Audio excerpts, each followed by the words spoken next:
Thank you, Avinash. Here's what's happening in the region. Ecuador's highest court has approved same sex marriage in a landmark ruling in the traditionally Catholic country.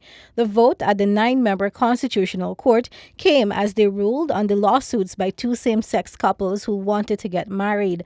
The BBC reported that 5 voted in favor, arguing all people were equal. 4 said the issue had to be debated in Parliament. In Latin America, Argentina, Brazil, Colombia, and Uruguay have already legalized same sex marriage. The ruling in Ecuador follows a decision by the Inter American Court on Human Rights, which said countries should give same sex couples the right to marry, and comes as other countries in the region debate changing their laws. Mexican President Andrés Manuel López Obrador has pledged to use profits from the sale of his presidential plane to fund efforts to curb illegal migration. The move comes after Mexico and the United States reached a deal to avoid U.S. tariffs in exchange for Mexico doing more to halt Central American migration to the U.S. According to the BBC, during his campaign, the leftist leader pledged to sell the plane and use the money to help poorer communities.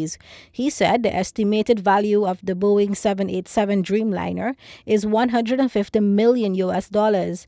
During the presidential campaign in 2018, Mr. Lopez Obrador pledged to sell the plane, which was originally purchased for $218 million. He told supporters that he would fly commercial instead and followed through on that promise only days after taking office. The plane has been on sale for the past several months and has been sitting in a California warehouse. Mexico is also seeking to sell 60 government-owned planes and 70 helicopters. No chit, no chance. Trinidad and Tobago's Police Commissioner Gary Griffith made this abundantly clear to Venezuelans who gathered at the Queen's Park Oval in Port of Spain to register before Friday's deadline. The Express reported that Griffith and a large contingent of police and soldiers paid an early morning visit to the Migrant Registration Center, which was swarming with Venezuelans. Migrants who were unable to register were given a numbered chit and told to return so they could be given priority. Griffith also said any extension was not in his hands, but the Venezuelans who had a chit will be given an opportunity to register by June 14th. Within hours to go before the deadline, police said they expect an influx of migrants trying to enter illegally to register. They have beefed up patrols and on Thursday arrested 20 Venezuelans, including 2 teenagers, at a beach at Morne Diablo in Pinal. Internationally, a 50-year-old woman infected with Ebola has died in western Uganda a day after her 5-year-old grandson also died. According to the BBC, they are the first cases reported there since the virus spread over the border from Democratic Republic of Congo, where nearly 1,400 people have died. 3 suspected Ebola patients have also run away from an isolation center in southwestern Uganda. The head of a major medical charity has called the latest outbreak of Ebola in Central Africa truly frightening. Dr. Jeremy Farrar, the director of the Wellcome Trust, said the epidemic was the worst since that of 2013 and 2016 and has showed no sign of stopping. He said the spread was tragic but unfortunately not surprising. He warned that more cases were expected and a full national and international response would be needed to protect lives.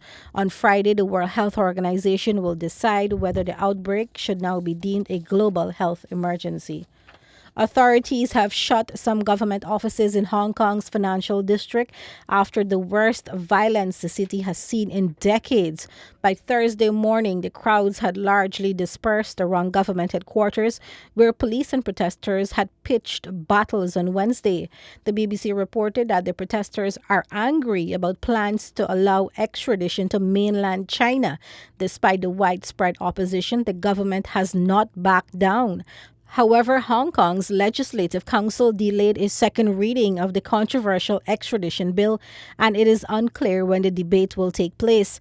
In an attempt To prevent lawmakers from participating in the debate, activists in the tens of thousands blockaded key streets around the government headquarters in central Hong Kong.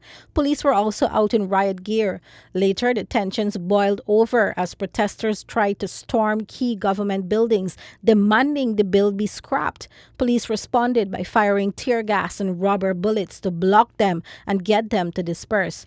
After hours of chaos, the crowd eventually dissipated overnight. U.S. Secretary of State Mike Pompeo has blamed Iran for a blatant assault on two oil tankers in the Gulf of Oman. He said the U.S. had made its assessment based on intelligence about the type of weapons used. A senior Iranian official earlier told the BBC Iran has no connection with the explosions on Thursday morning. Dozens of crew members were rescued after explosions on the Japanese and Norway-owned oil tankers. The suspected attack in one of the world's busiest oil routes comes a month after 4 oil tankers were attacked off the United Arab Emirates. And that brings us to the end of regional and international headlines. Back to you, Avinash.